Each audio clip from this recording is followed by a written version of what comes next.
신약성경 누가복음 24장입니다. 25절로 35절까지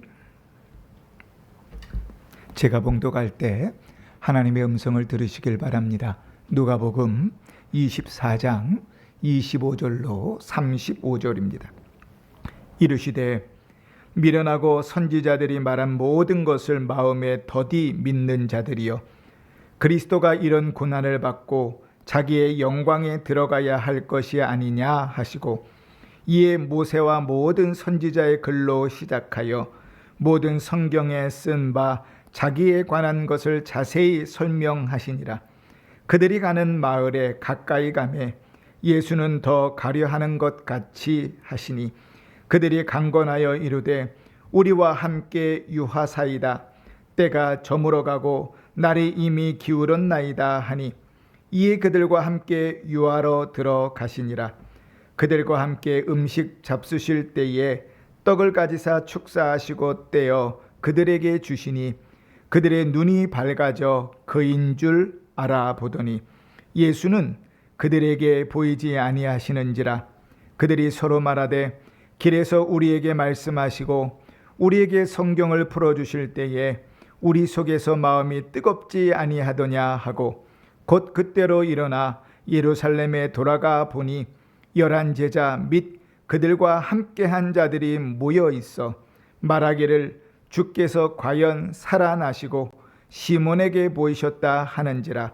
두 사람도 길에서 된 일과 예수께서 떡을 떼심으로 자기들에게 알려지신 것을 말하더라. 아멘. 한 주간도 주의 은혜 가운데 평안하셨습니까? 네. 우리는 지난 주일에 맥주 감사 예배를 드렸습니다. 우리의 삶에 감사한 제목들을 생각해 봤고, 또 그 은혜 가운데서 한 주간 동안 감사와 찬양의 삶을 돌리며 살았으리라 생각합니다. 생각해 보면 감사의 제목은 많은데 사실 미처 생각하지 못해서 지나가는 일들도 있는 것 같습니다. 심지어는 처음에는 감사한 제목이었는데 흐르는 시간 속에 그것이 불평과 원망이 되어 더 이상 감사할 수 없는 그런 상황에 놓였는지도 모르겠습니다. 심지어는 내 뜻대로 되지 않는 일들, 또 생각하지 못한 일들 속에서도 하나님 반드시 감사할 제목이 있다고 말씀하시는데 우리 눈이 가리워져서 그 감사할 제목들을 도무지 찾을 수 없는 그런 삶을 살기도 합니다.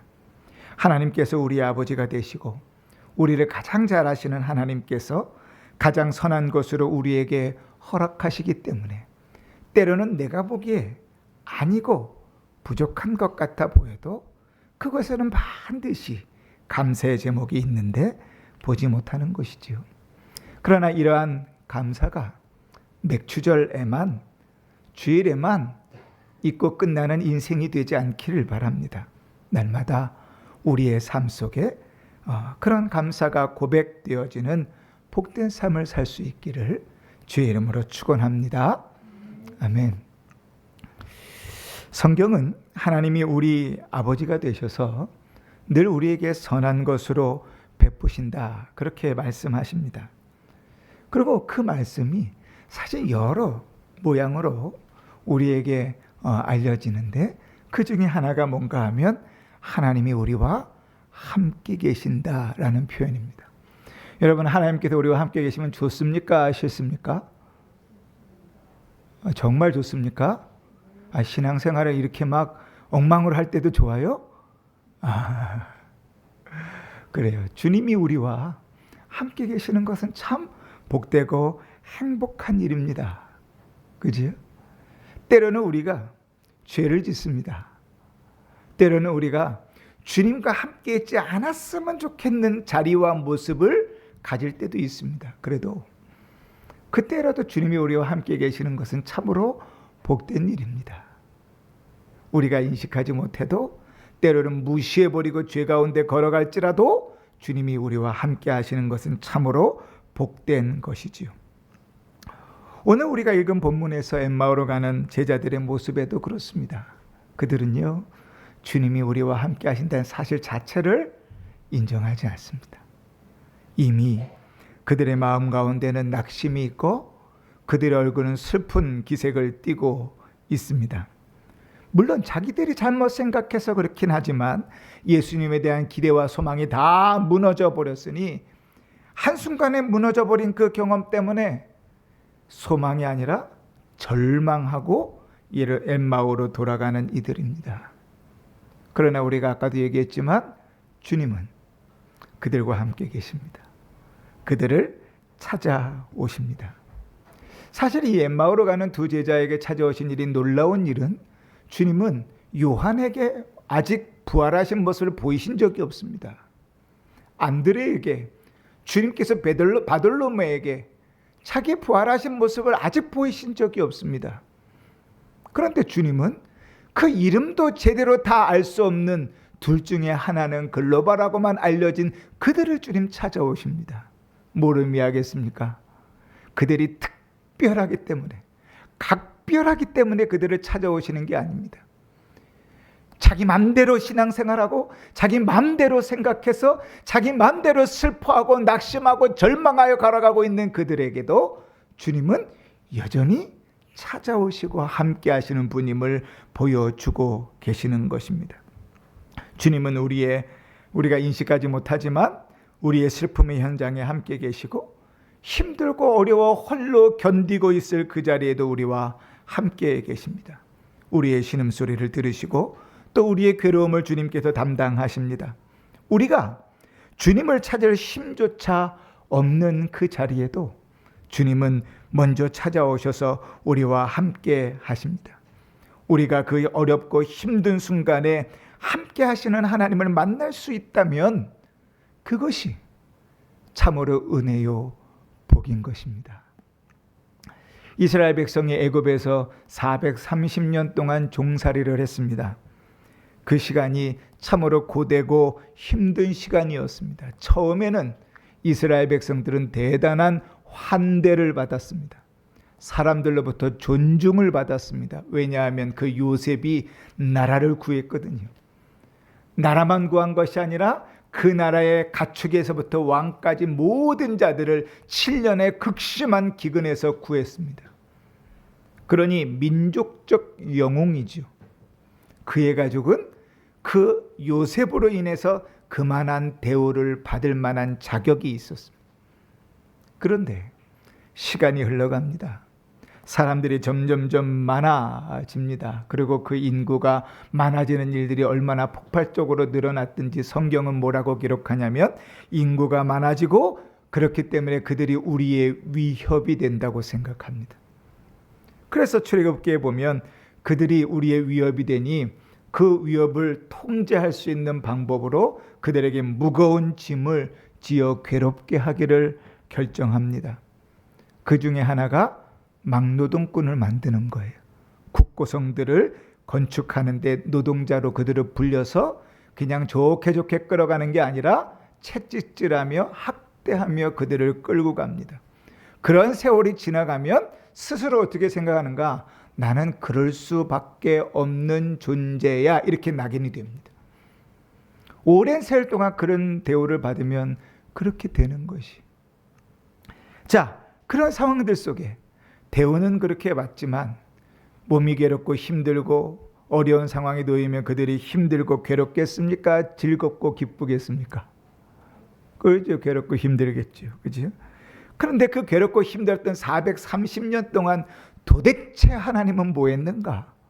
외면하시는가? 아닙니다. 하나님은 여전히 그들과 함께 계셨고 그들의 고통을 보셨으며 그들의 부르짖는 소리를 들으셨습니다. 성경은 분명히 이렇게 기록합니다. 여호와께서 이르시되 내가 애굽에 있는 내 백성의 고통을 분명히 보고 그들이 그들의 감독자로 말미암아 부르짖는 소리를 듣고 그 근심을 안다, 이렇게 표현하십니다.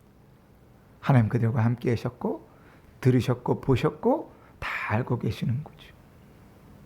그렇게 애굽에서 출애굽했습니다. 그런데 출애굽에서 주님께서 주시겠다는 땅을 거절하고 났더니 주님께서 광야를 40년 동안 돌게 하십니다. 괘씸하지요. 내가 너에게 베풀어진 은혜가 얼만데 그 모양 그 꼴이냐. 광야에서 한번 죽어봐라. 이럴 법도 한데 우리 하나님은 그 광야의 40년의 길을 걷는 동안에도 그들과 함께 계십니다. 불평하는 소리를 들어주시고 그들을 먹여주시고 그들에게 물을 공급해 주십니다. 때로는 그들과 함께 싸워주시고 때로는 그들에게 소망을 주십니다.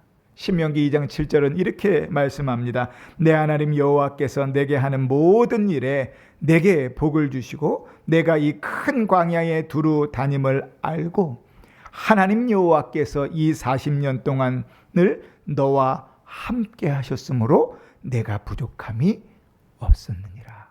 할렐루야입니까? 아멘이죠. 광야의 길을 걷는 동안 그 괴로운 인생길을 걷는 동안에도 주님은 그 자리에 함께 계셨습니다.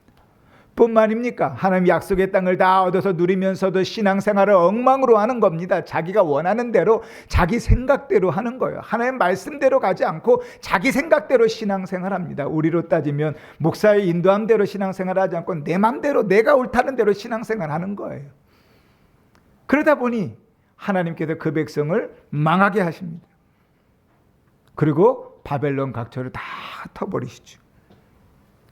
괴로운 인생을 살게 하십니다. 그래도 옛날 430년보다 나았습니다. 주님께서 선지자를 통하여 70년 동안 너희가 바벨론에서 포로 생활할 것이다. 그러면 70년 동안 내가 너에게 부어주신 은혜가 참 큰데 그렇게 니들 마음대로 죄 지으며 살았으니 70년 동안 내가 말 안 하겠다. 그러셨습니까? 아닙니다. 그 70년 동안도 주님은 이렇게 말씀하십니다. 이사야 43장 2절에 내가 물 가운데로 지날 때에 내가 너와 함께 할 것이다.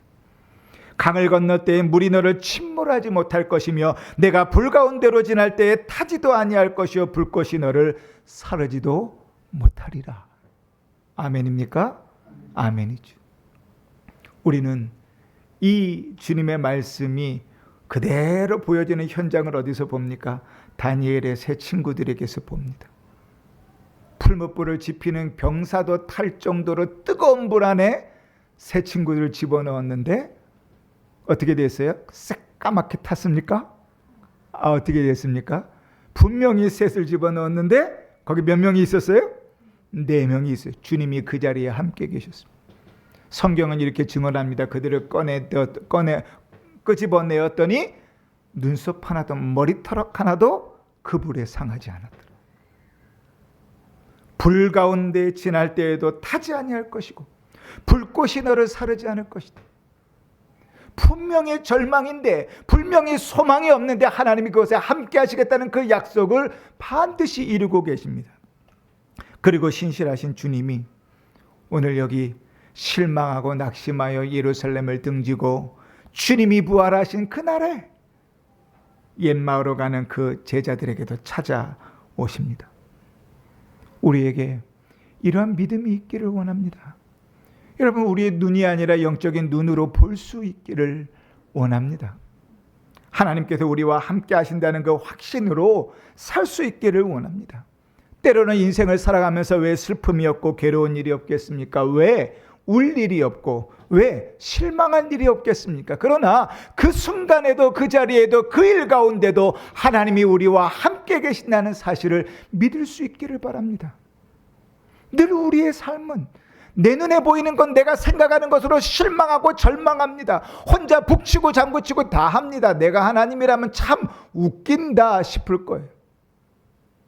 늘 함께 하시는데, 늘 도우시는데, 그리고 주님은 늘 세밀한 주의 음성으로 말씀하시는데, 눈이 가리워져서 육체의 눈으로만 보려고 하고 육체의 귀로만 들으려 하니 주님도 보이지 않고 주님의 음성도 들리지 않는 것입니다. 바라기는 여러분, 우리의 인생 가운데 영의 눈을 열고 영의 길을 열고 주님의 성경의 창세기부터 계시록까지 누누이 약속하신 나와 함께 하시는 하나님, 지금 나를 지켜보시는 하나님, 지금 나와 역사하신 나에게 역사하시는 그 하나님을 때로는 세밀한 음성일지라도 나에게 말씀하시는 그 하나님, 그 하나님을 만날 수 있고 그 하나님을 믿음으로 고백하며 살 수 있기를 주의 이름으로 축원합니다.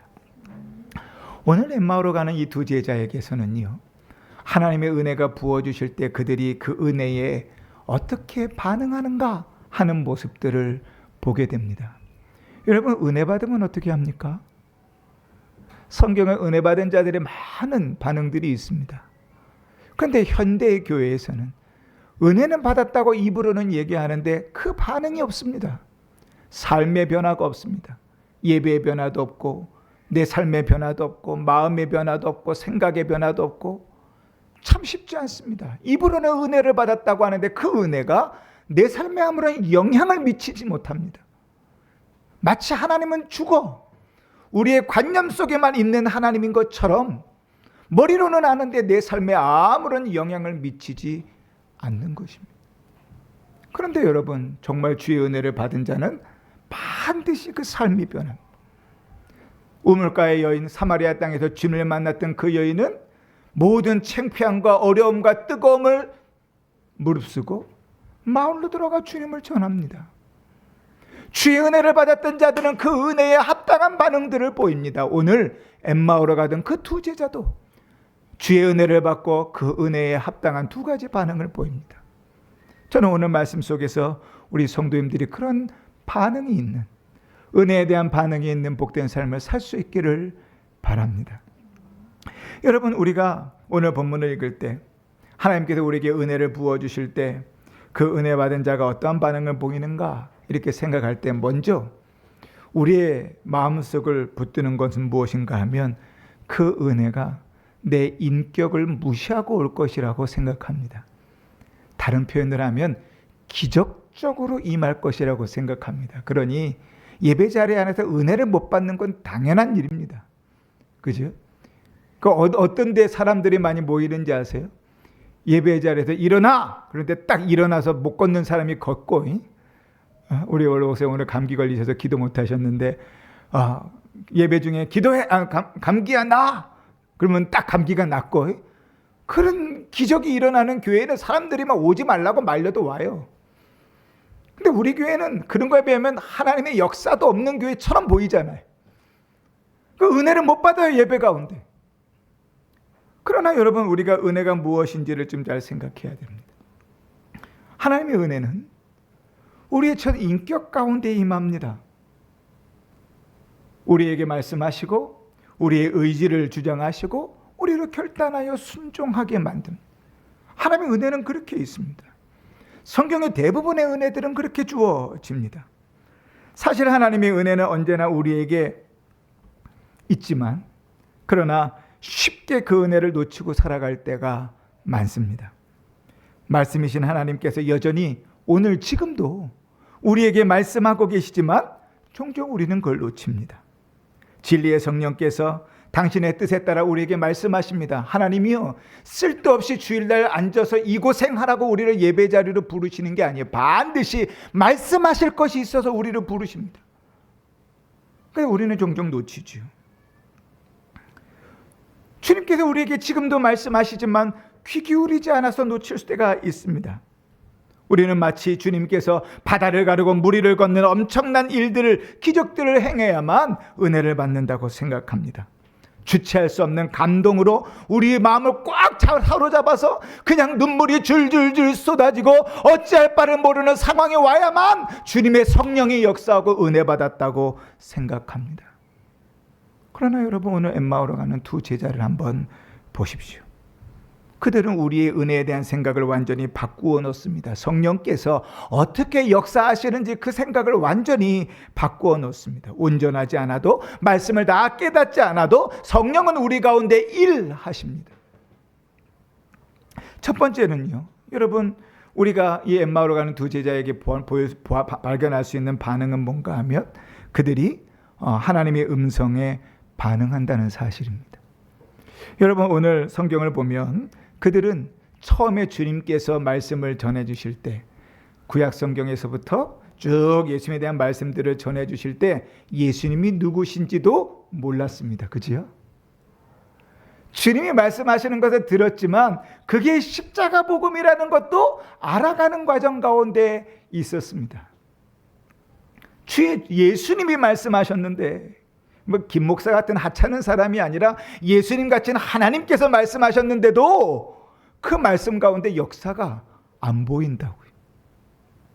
그런데 정말 성령의 은혜가 없었는가? 27절을 보면 예수님 이렇게 말씀하십니다. 이에 모세와 모든 선지자의 글로 시작하여 모든 성경에 쓴 바 자기에 관한 것을 자세히 설명하시니라. 예수님께서 하나님의 말씀들을 성경을 풀어주시는 것입니다. 이 얘기를 32절에 이렇게 표현합니다. 중간에 보면 우리에게 성경을 풀어주실 때에 우리 속에서 마음이 뜨겁지 아니하더냐.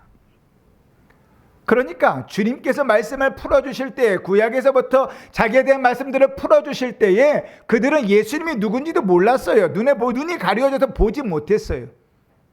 그러나 그들 속에 하나님의 역사가 분명히 있었습니다. 뭐라고 표현해요? 마음이 뜨겁지 아니하더냐. 성령께서 그 마음 속에 일하시는 겁니다. 이것은 단순히 우리의 마음을 흥분시켰다는 게 아니에요. 주님의 거룩한 감동이, 주님의 성령의 역사가, 내적인 감동이 그 마음속에 있다는 거예요. 그 말씀을 들어보니 동의가 됩니다. 그 말씀을 들어보니 설득이 됩니다. 그 말씀을 들어보니 더 말씀을 듣고 싶습니다. 그 말씀을 들어보니 하나님이 살아계시는구나, 주님이 일하셨구나, 실망하고 절망할 일이 아니구나 하는 사실들을 조금씩 알아가는 거예요. 그런데 여전히 아직 예수신 줄 모릅니다.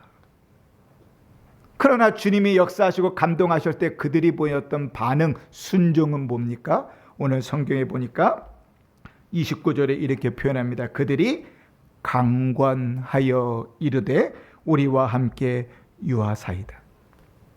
하나님의 역사인지도 모르고 심지어는 내 안에 뜨거운 일들이 이루어지는 것도 나는 잘 모르겠고 예수이신지도 모르겠는데, 그런데 성령께서 역사하시니까 어떤 마음이 들었어요? 이 말씀을 더 들어야 되겠다. 예수는 엠마오에 머물 생각이 없는 것처럼 보였습니다. 주님은 더 가실 것입니다. 그런데 그들을 강권합니다. 권하여가 아니라 강권합니다. 강권한다는 건 무슨 말이에요? 강하게 그를 끌어오는 거예요. 설득하는 겁니다. 뭐라고 설득합니까? 이제 밤이 다 됐습니다. 해가 좀 있으면 해가 지나갑니다. 그 마을까지 못 가실 거예요. 근데 저녁은 드셔야 되잖아요. 그러니까 여기서 머물러 가는 게 맞습니다. 그리고 그를 강권하여 잡습니다. 아니, 예수가 누군지도 모른다니까요. 눈이 가리워져 있어요. 주의 말씀이 나에게 무슨 말을 하는지도 잘 모르겠어요. 내 마음이 뜨거움을 잘 모르겠어요. 그럼에도 불구하고 성령은 뭘 합니까? 강권하게 만들어요. 여러분, 우리 안에 이 순종이 있는지를 생각해 봐야 됩니다. 멍하니 예배 자리에 앉아 있는데 하나님께서 우리 가운데 일하시는 것들이 무엇인지를 계속 놓칩니다. 주님께서 우리 안에 선한 마음을 주시는데 이렇게 살면 안 되겠구나, 이렇게 예배하면 안 되겠구나, 이러한 모습으로 살면 안 되겠구나, 이렇게 결단해야 되겠구나, 주님 말씀 가운데서 나에게 말하는데 무시해버린다고요. 왜요? 우리가 생각하는 감동은 강하게 우리를 딱 사로잡아서 어쩔 수 없이 끌려가는 상황이라고 생각하니까요. 그러니 예배 중에 감동이 없어요. 은혜가 없고 성령의 역사는 없는 것처럼 보여요. 그러나 여러분, 놀라운 사실은 이 엠마오로 가는 두 제자가 그 안에 역사하셨던 성령의 감동을 따라 강권했더니 그들에게 어떤 은혜가 더해졌습니까? 그들이 주와 함께 식사할 때 가려진 눈이 떠서 주님을 봅니다. 그러고 나니 더 큰 결단이 있습니다. 여러분, 그냥 집에서 남자들은 그런 생각들을 많이 하는데, 밥 먹는데 손님들 오면 숟가락 하나 더 넣으면 되지, 우리 먹는 거에 이렇게 얘기하잖아요. 여자들은 질색하시잖아요. 남자들은 그렇게 생각해요. 우리 식탁, 우리 밥 먹는 거에 숟가락 하나 더 넣으면 되지. 아주 간단하게 생각해요. 그래서 저도 맨날 욕을 많이 먹습니다. 그런데 여러분, 예수님은 강권하여 엠마오로 가는 그 두 제자도 남자니까 숟가락 하나 더 넣는다고 생각하는 일은 어렵지 않을 수 있습니다. 그런데 그들이 눈이 밝아지고 주님께서 그 마음을 뜨겁게 하셨다는 사실을 확인하고 난 다음에 그들이 어떤 결단을 내립니까? 33절에 보니까 곧 그때로 일어나 예루살렘으로 돌아갔다. 곧 그때로 일어나. 13절에 보니까 예루살렘에서 엠마오까지는 25리 정도 됩니다. 약 한 11km 정도 되는 거죠. 그런데 이제 해가 졌고 저녁 식사를 했으니 아마 그때 당시의 시간은 7시 좀 넘었을 겁니다. 예루살렘은 위에 있고 엠마오는 아래에 있어서 우리는 보통 예루살렘을 올라간다 이런 표현을 쓰잖아요, 성경에. 저녁에 7시가 넘었습니다. 요즘 같으면야 8시가 넘어도 날이 밝으니까 걷기가 좋겠지만 당시에 그들이 저녁 시간이 넘어 7시가 넘어 예루살렘까지 빨리 가도 2시간 잡으면 9시입니다. 7시에 출발했다고 쳐도. 식사가 다 끝났으니까 7시 넘었을 거예요.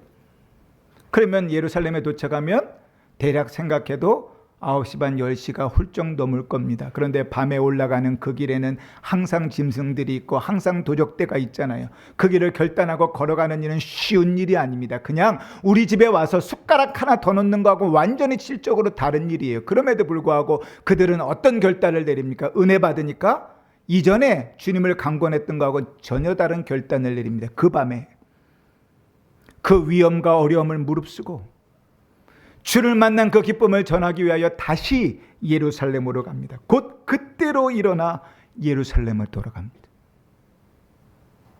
쉬운 결정이 아닙니다. 그러나 성령께서 강하게 역사하실 때, 명확하게 역사하실 때 그들은 주저하지 않고 주님 앞에 순종하여 나아가는 것입니다.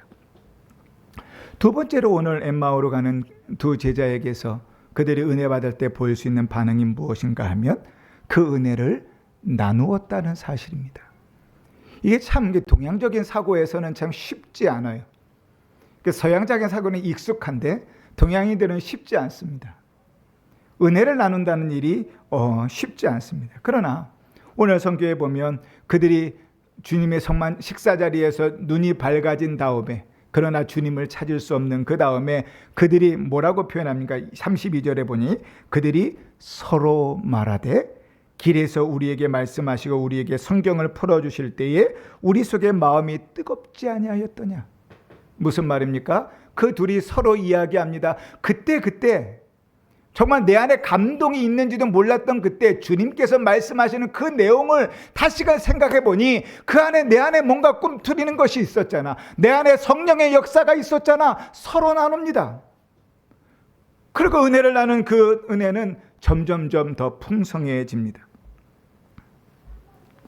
마가의 다락방에 그들이 식사의 자리에서 주님 떡을 떼실 때 눈이 밝아진 다음에 주님을 이제는 볼 수 없지만 주의 말씀을 들을 때 내 마음이 뜨거웠구나. 우리가 강권하여 이렇게 잡았던 이유가 있었구나. 근데 나만 그런 생각이 아니구나. 너도 그런 생각을 했구나. 그렇게 이야기들을 나눕니다. 그리고 그들이 그 길로 돌아가 예루살렘에 갔더니 그 두 사람만 특별한 게 아니에요. 제자들이 모여있는 그 집에 갔더니 그들도 역시 그들이 만난 예수님을 나누고 있습니다. 32절에 35절에 두 사람이 길에서 된 일과 예수께서 떡 대심으로 자기들에게 알려주신 것을 말하더라. 33절부터 보면 11제자 및 그들과 함께 한 자들이 모여 있어 말하기를 주께서 과연 살아나시고 시몬에게도 보이셨다 하는지라. 은혜를 나누어야 됩니다. 여러분, 주일날 예배 때 은혜를 받으십니까? 그 받은 은혜들을 나눌 대상들이 있으십니까? 우리는 늘 그런 대상들을 놓칩니다. 어떤 학자들은 이 엠마오로 가는 사람들이 다른 두 사람이 부부였다고 생각하는 사람이 있습니다. 그 어떤 사람들은 아니다, 둘 다 남자였다라고 생각하는 의견들이 있습니다. 그러나 중요한 것은 그들이 부부였든지 아니든지 간에 그들이 은혜를 서로 말하고 나누고 제자들도 주님을 만났던 그 은혜를 서로 나누었다는 사실입니다. 그리고 그 은혜를 나누는 사실은 그들에게 대단히 영적인 강력한 힘이 돼서 더 큰 순종으로 그들을 이끌어 갑니다. 하나님의 말씀을 듣고 그 은혜를 나누는 일은 참으로 귀한 일입니다. 성령께서 그 일을 기뻐하시고 또 다른 역사로 우리를 인도해 가십니다. 부부간에도 부모와 자식 간에도 은혜를 나누는 일이 우리에게는 되게 낯섭니다. 마치 집에서는 예배 때 들은 말씀과 은혜를 나누면 안 되는 것처럼 집에서 이야기하지 않습니다. 그러나 내가 받은 은혜를, 내가 만난 예수님을 나누는 일은 대단히 귀하고 복된 일입니다. 말씀을 정리해 볼까요? 사랑하는 성도 여러분, 주님이 우리와 늘 동행하십니다. 우리의 당연한 일에도, 기적 같은 일에도 주님은 동행하십니다. 때로는 우리가 분별할 수 없는 영적인 상황 가운데 처해 있어도 주님은 우리와 동행하십니다. 그렇게 동행하시는 주님께서 우리에게 말씀하시고 그 말씀하시는 은혜에 반응하는 자로 사는 것은 대단히 중요합니다. 강권하는 일이든지 그때로 일어나 돌아가는 일이든지 순종이 필요합니다. 내가 알고 하는 일이든지 그냥 내 마음에 그런 생각이 들어서 하는 일이든지 성령의 인도하심에 순종하는 일이 필요합니다. 그곳에 주님께서 주시는 기쁨을 누릴 수 있습니다. 지난주에 우리가 예배 때 찬송했는데 좀 이따도 다시 한번 부르겠지만 찬송가 430장은 이렇게 그 삶을 고백합니다. 주와 같이 길 가는 것 즐거운 일 아닌가? 우리 주님 걸어가신 발자취를 밟겠네. 어린아이 같은 우린 미련하고 약하나 주의 손에 이끌려 생명길로 가겠네. 꽃이 피는 들판이라 험한 골짜기라도 주가 인도하시는 대로 주와 같이 가겠네. 어쩌면 우리는 벅차오르는 감격만 기다리고 있을지 모릅니다. 그러나 때로는 성령께서 세밀한 음성으로 말씀 가운데 우리가 이해할 수 있는 이성으로, 우리가 깨달을 수 있는 수준으로 우리에게 말씀하시고 우리 속에 역사하시는 은혜들을 볼 수 있기를 바랍니다. 주의 말씀은 그렇게 역사합니다. 히브리서 4장 12절에 하나님 말씀은 살았고 활력이 있어서 좌우의 날선 어떤 것보다 예리하여 혼과 연과 및 관절과 골수를 찔러 쪼개기까지 하며 또 마음의 생각과 뜻을 판단하신다 그랬습니다. 사랑하는 성도 여러분, 주의 말씀을 들으며 이런 은혜를 누릴 수 있길 바랍니다. 우리의 영적인 눈이 열리고 영적인 귀가 열려서 주님의 세밀한 음성에 반응하며 살 수 있기를 바랍니다. 때로는 보잘것없는 일일 수도 있습니다. 때로는 그냥 누구에게 전화해봐야지 하는 일일 수도 있습니다. 그러나 주님의 음성에 귀를 기울이십시오. 주님의 역사하심에 순종하십시오. 그리고 주님께서 우리 가운데 일하신 것들을 나누십시오. 그 가운데 신재의 은혜는 더 풍성해질 것입니다. 이러한 경건의 삶이 우리를 더욱 풍성한 은혜의 장으로 이끄실 것입니다. 이런 은혜가 한 주 안에도 남은 우리 인생 가운데도 풍성하기를 주의 이름으로 축원합니다. 아멘. 찬송가 430장